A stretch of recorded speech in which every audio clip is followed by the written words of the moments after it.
Okay, so hopefully this is going to be a better recording. I'm going to keep both versions up, but this is take two of Larry Stylinson's gift to the Larrys. And, this has been a long standing, mutually beneficial, symbiotic relationship. So, a couple of concepts.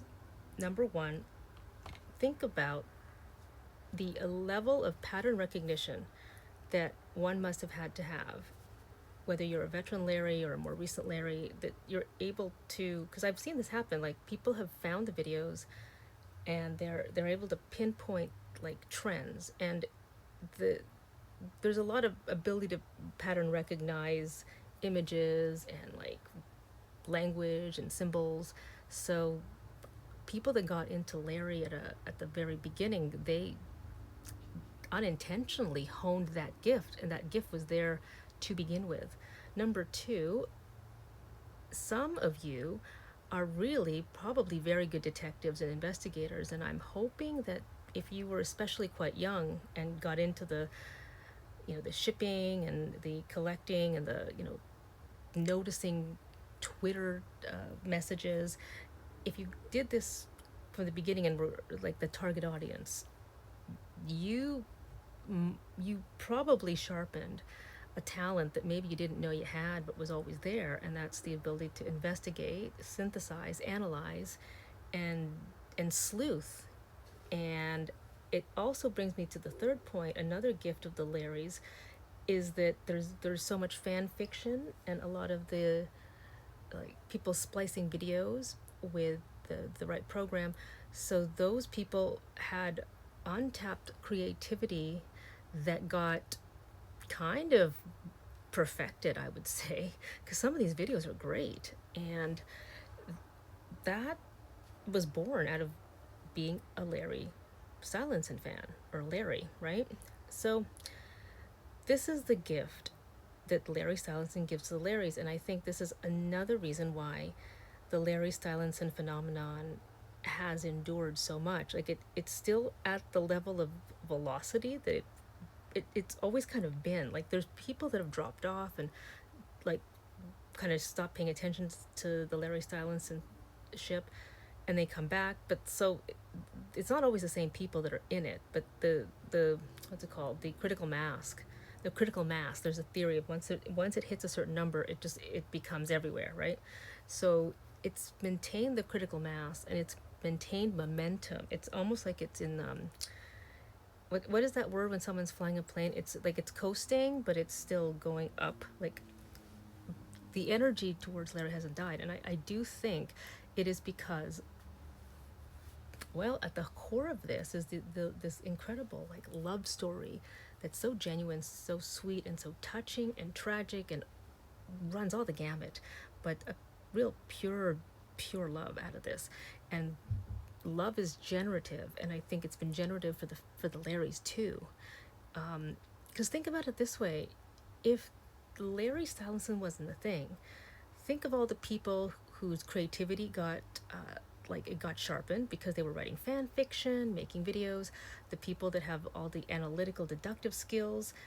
Think of all the hours, because see, the more you do something, you tend to get better at it, right? If you take correction. And Malcolm Gladwell had said that if you do something for 10,000 hours, that's what it takes to be an expert. I'm not sure if that's been confirmed, but 10,000 hours is a lot of hours. I think psychologists actually have to do close to 10,000 hours, so think about that.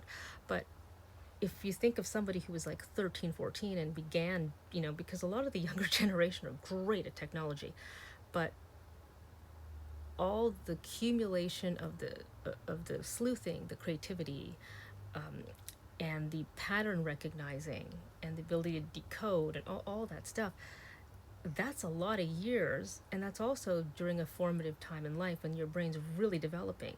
So if there had been no Larry Stylinson, there are people out there who've perfected skill sets that would have maybe either A, been dormant, or B, untapped, or C, they wouldn't be at the level that they are now. And how different would their life look if they couldn't do this, right? So there's a lot of Larrys who through Larry Stylinson, they actually discovered their gifts, and Larry Stylinson actually was a catalyst for cultivating it. It is quite amazing, and there's probably a collective gratitude, whether it's conscious or unconscious, that's fueling just basically having these two people's backs. Because you see, this is the thing, music industry contracts are pretty nasty, and they're really like, there's the bizarreness to them because of how invasive and encroaching they are. But the fear that probably drove all this was, at least in this case, and it's heartbreaking that this level of emotional abuse that the industrial complex of psycho management and the powers that be did to a pair of kids, like, it just blows my mind just what was put on them. If this speculative story about the Louis sacrificing to protect Harry is true, oh my fucking god, how the hell could they put those two kids through this? And for Harry to still be this uh, charming, likable person, it's just like, how could you not be bitter? I mean, Harry has talked about being in therapy, and I'm like, who is your therapist? Because I think I want to see them. If they had helped you heal from those years of abuse at such a young age, they must be good. So anyway, so I do think that the power of Larry Stylinson is it it basically ignited a lot of gifts and a whole fandom. People also met community there, which is very integral to mental health. So that's why I say they also save people's lives. But the interesting thing about this is, the big gift in all this is that the fear at the center of all of this, and the center of so many closeting stories and tragedies, is the fear that there would have been a loss of fans. There would have been they would have been relegated to the fringes. That they would have basically lost all this money. Nobody would like. There was a whole capital loss that they were trying to prevent. And but my theory is that's actually not going to happen, because the fandom, there's enough Larrys who want this out, and I think, yes, there are antis, but the antis, at least half the antis, when Larry comes out, if Larry were to come out, at least half of them would be like, oh my god, I'm so sorry, I can't believe I let my bias blind me. And they would probably support them because they like them too. That's the reason some of these antis are antis, because they think they're supporting them too. It's kind of ironic. And so if you look at the pure numbers, them, if they did actually say that we've been in love this whole time, we did get married September 28, 2013, right now, I think What Makes You Beautiful has streamed 1 billion plays on Spotify, and I think Harry's song Sign of the Times, 1 billion plays. It would double, and I will, I'll bet $50 at least on that one. So that's how generative this is. Because remember, I've been saying, and that's the book Power versus Force, where they talk about love as a frequency and as a vibration, is really potent. Like, it scores at 800, and because love is generative, yes, that's why there's been so many gifts out of it. Not just for these two having the energetic support, but for the fans, they kind of got a bit of a reward for being supportive, and all these different ways. And what started out as this really kind of fun, sweet little, like, real life love story with two real people who body language, it doesn't lie. You've got this much evidence and this much consistency. It's turned into like a vortex of this creative evolution of both the songs, the performances, the artwork that is part of the the videos and the album designs, but also this entire collective of people whose gifts came out for all these years. And the people who've been there from the beginning, who were like, having their gifts played out and they didn't know it. I'd be curious if somebody felt open to comment how different would your life be if there had been no Larry and you didn't develop any of these talents that you clearly have? And I really hope the people that are just clearly very good at pattern recognition and detective work and creativity, I hope that it has served you beyond just supporting Larry, right? So how you do one thing is how you do everything, you know, because you're always you no matter where you go in whatever area of life you're operating in. So that that's the gift.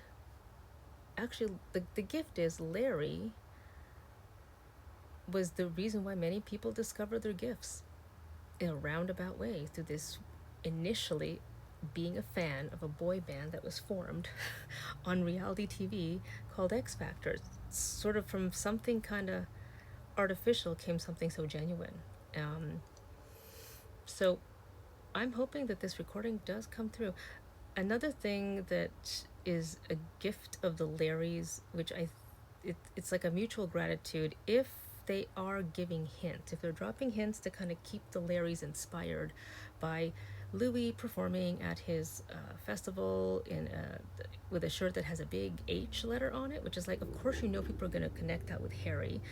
And then, you know, Louis singing the song where the first word in the line is Larry, right? And Louis getting the dagger tattoo after months of the fans saying, "Please get the dagger; it matches Harry's rose." So there's there's throwing not breadcrumbs, but there's throwing like glimmers of gems, so that as sort of a thank you to the fans who, with this collective intention of supporting them, I think help them get through, because there's something about directing energy to things, and there was a lot of collective support. But that's why you have fans who were like, they've saved video footage that would have not been available because the original source either took it down, deleted it, whatever. So they've archived all this history for them, and so these two can always look back at their whole story in a movie if they wanted from various sources. It's quite amazing.